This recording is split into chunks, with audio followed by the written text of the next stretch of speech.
बिस्मिल्लाहिर्रहमानिर्रहीम। अस्सलाम वालेकुम स्टूडेंट्स, उम्मीद है आप लोग ठीक होंगे और अच्छा काम कर रहे होंगे, मेहनत कर रहे होंगे अपनी स्टडीज़ के ऊपर। कल हमने फ़र्स्ट चैप्टर ख़त्म किया था और उसके हमने क्वेश्चन आंसर भी ख़त्म कर लिए थे।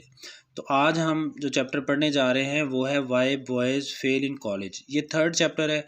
सेकंड चैप्टर जो है वो एक्सक्लूड कर दिया गया है, वो शामिल नहीं है आपके स्मार्ट सिलेबस में, इसलिए हम उसको स्किप करके थर्ड चैप्टर पे जंप कर रहे हैं। और ये चैप्टर है why boys fail in college, लड़के कॉलेज में क्यों फेल होते हैं। कुछ बच्चों ने पहले ये पढ़ रखा है, कुछ लोगों ने नहीं पढ़ रखा। जिन लोगों ने पढ़ रखा है वो भी इसको दोबारा गौर से सुने, उनकी रिवीजन हो जाएगी। और जिन लोगों ने नहीं पढ़ा हुआ उनको तो फिर डेफिनेटली इसको बहुत गौर से पढ़ना है। ठीक है जी, तो अब शुरू करते हैं। Why boys fail in college का मतलब कि लड़के कॉलेज में क्यों नाकाम होते हैं। जो राइटर है हॉक्स, हर्बर्ट ई हॉक्स, ये इसमें कोशिश करता है पॉइंट आउट करने की वो रीज़न्स, वो वजूहात जिसकी वजह से लड़के कॉलेज में फ़ेल होते हैं। तो इन वजूहात को अगर हम देखें तो ये काफ़ी ज़्यादा वजूहात है। कुछ बच्चे जो हैं बहुत गरीब होते हैं, वो अफोर्ड नहीं कर सकते, उन्हें पार्ट टाइम जॉब्स करनी पड़ती हैं।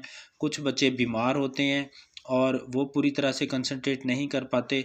कुछ बच्चों के पेरेंट्स जो हैं वो उनको डॉक्टर बनाना चाहते हैं या इंजीनियर, जबकि वो कुछ और बनना चाहते हैं। तो इस वजह से भी वो तालीम पर तवज्जो नहीं देते और फेल हो जाते हैं। इसके अलावा कुछ बच्चों में बेचैनी होती है या इस तरह की आदत होती हैं जो उनको रेस्टलेस रखती हैं, जिसकी वजह से वो अपनी तालीम पर तवज्जो नहीं दे पाते और फेल हो जाते हैं। इसके अलावा और भी कुछ लड़के हैं जो कि स्पोर्ट्स में बहुत ज़्यादा इंटरेस्ट लेते हैं और अपना ज़्यादातर कीमती वक्त जो है वो खेलों में ज़ाया कर देते हैं।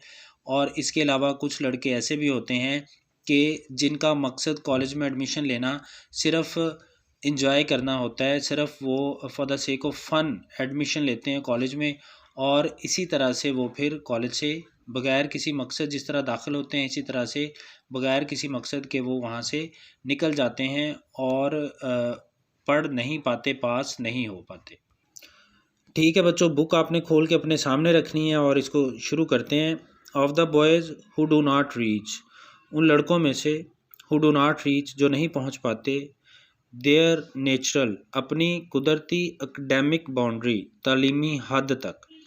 वो लड़के जो अपनी कुदरती तालीमी हद तक नहीं पहुंच पाते during the course of their college career, अपने कॉलेज के दौरान, but who fail to get through, लेकिन वो फेल हो जाते हैं, नाकाम हो जाते हैं, टू गेट थ्रू, पास होने में। गेट थ्रू का मतलब पास होना।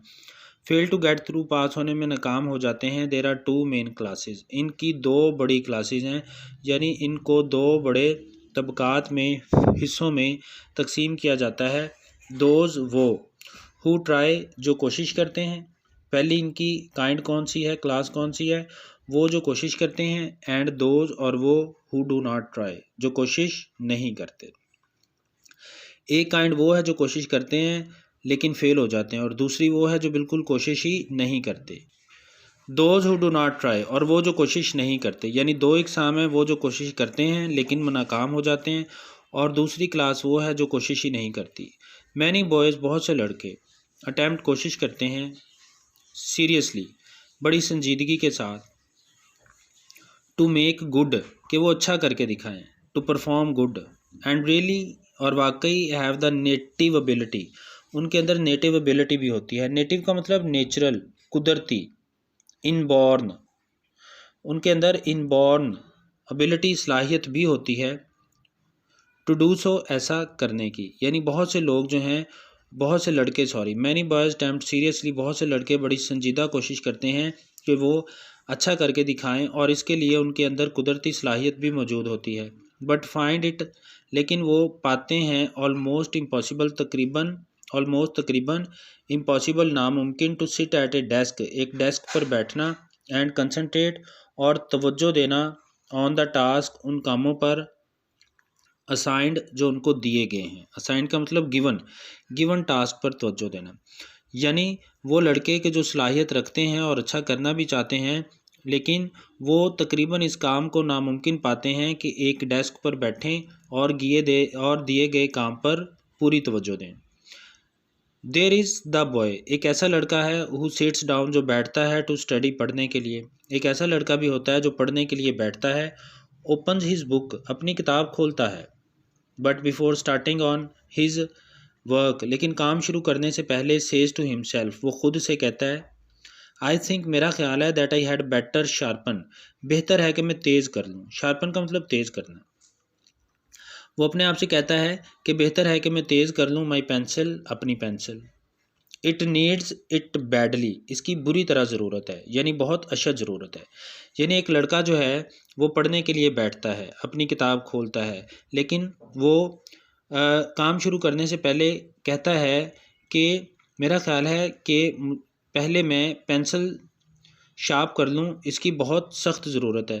And when he has sharpened it, और जब इसको शार्प कर लेता है, जब वो उसको तेज़ कर लेता है, ही ऑब्जर्व्स, तो वो ऑब्ज़र्व करता है, मुशाहिदा करता है, देखता है that all his pencils need sharpening, कि उसकी सारी पेंसिलों को शार्पनिंग की ज़रूरत है, यानी उसकी सारी पेंसिलें ही तेज़ करने वाली हैं। यानी जब वो पेंसिल शार्प कर लेता है तो फिर वो देखता है, ऑब्ज़र्व करता है कि उसकी सारी पेंसिलें ही शार्प होने वाली हैं, तेज़ होने वाली हैं। एंड सो ऑन, और वो ऐसा करता रहता है until his time is gone, हत्ता कि वक्त ख़त्म हो जाता है। And nothing has been done, और कुछ भी नहीं किया होता। ठीक है, यानी इसी तरह वो इधर उधर के कामों में पेंसिलें तराश करने में अपना वक्त ज़ाया कर देता है, और उसने किया कुछ भी नहीं होता जब वक्त गुजरता है। सच नर्वस हैबिट्स, इस तरह की जो आसाबी आदत हैं, आर नॉट ईजी, आसान नहीं होती, टू अपरूट, ख़त्म करना। अपरूट का मतलब इरेडिकेट, रिमूव, ख़ात्मा करना। इस तरह की आसाबी आदत का ख़ात्मा करना आसान नहीं होता। एंड सो फार एज, जहाँ तक आई कैन सी, मैं समझ सकता हूँ, कैन नॉट बी इरेडिकेटेड, इनको ख़त्म नहीं किया जा सकता। अपरूट और इरेडिकेट दोनों का एक ही मतलब है, ख़ात्मा करना, रिमूव करना। और जहाँ तक मैं समझता हूँ, इनका ख़ात्मा मुमकिन नहीं है बाय एनीवन, किसी और के हाथों, बट द बॉय हिमसेल्फ, लेकिन ख़ुद उस लड़के के हाथों। यानी और कहता है कि जहाँ तक मैं समझता हूँ, इन आदात का ख़ात्मा ख़ुद वो लड़का ही कर सकता है और कोई दूसरा नहीं कर सकता। अदर्स कैन सी, दूसरे जो हैं वो देख सकते हैं, द डिफ़िकल्टी, मुश्किल, यानी दूसरे जो हैं वो सिर्फ प्रॉब्लम को आइडेंटिफाई कर सकते हैं, मुश्किल को, कि इस लड़के के साथ मसला क्या है। But the boy must take himself by the collar, लेकिन लड़के को मस्ट टेक हिमसेल्फ, खुद को पकड़ना चाहिए, बाय द कॉलर, कॉलर से। कॉलर से मुराद शर्ट का कॉलर, लेकिन लड़के को खुद को अपने कॉलर से पकड़ना चाहिए। एंड मेक हिमसेल्फ कल्टीवेट, और अपने अंदर कल्टीवेट पैदा करनी चाहिए।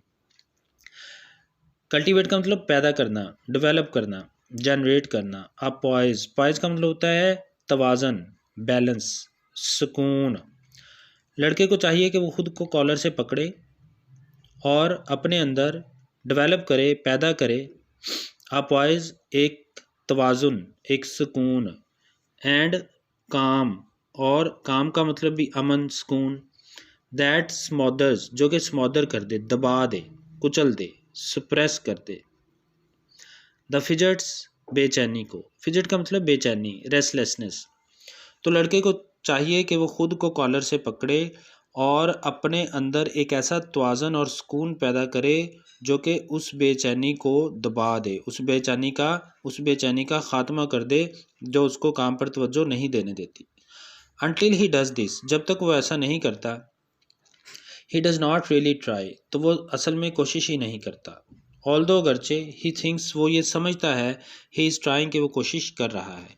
यानी जब तक वो ऐसा नहीं करता, वो ख़ुद को कॉलर से पकड़ कर अपने अंदर वो तवाज़न और सुकून पैदा नहीं करता जिससे उस बेचैनी का ख़ात्मा हो जाए, जब तक वो ऐसा नहीं करता तब तक ऐसा होता ही नहीं। अगरचे वो समझता है कि वो कोशिश कर रहा है। एंड ऑफन स्पेंड, और अक्सर वो स्पेंड करता है, गुजारता है, मोर टाइम, ज़्यादा वक्त, in the presence of an open book, एक खुली हुई किताब की प्रेजेंस, मौजूदगी में। यानी अगरचे वो एक किताब को खोल के रखता है और उसकी मौजूदगी में ज़्यादा वक्त गुजारता है, लेकिन वो असल में ख़ुद के अंदर वो बैलेंस और काम पैदा करने की कोशिश ही नहीं करता। अगरचे वो ख़ुद को ये धोखा देता है और ऐसा समझता है कि वो ये कोशिश कर रहा है, इसलिए वो अपना ज़्यादातर वक्त जो है वो एक खुली हुई किताब की मौजूदगी में गुजारता है। Then many a boy of equal ability, equal उतनी ही, बराबर की एबिलिटी, सलाहियत वाले बहुत से लड़के, हु डज़ गुड वर्क, जो कि अच्छा काम कर लेते हैं। यानी ये लड़का जितनी देर किताब की मौजूदगी में रहता है, यानी किताब को खोल कर रखता है और करता कुछ भी नहीं है, उतनी देर में उतनी ही सलाहियत के बहुत सारे लड़के इससे कहीं ज़्यादा अच्छा काम कर लेते हैं। ठीक है बेटा, फर्स्ट पैराग्राफ था, आज इंट्रोडक्शन था चैप्टर का, इसलिए कम हम रीड कर सके। कल इंशाल्लाह ज़्यादा करेंगे। अगर कोई क्वेश्चन हुआ तो पूछिएगा। अल्लाह हाफिज़।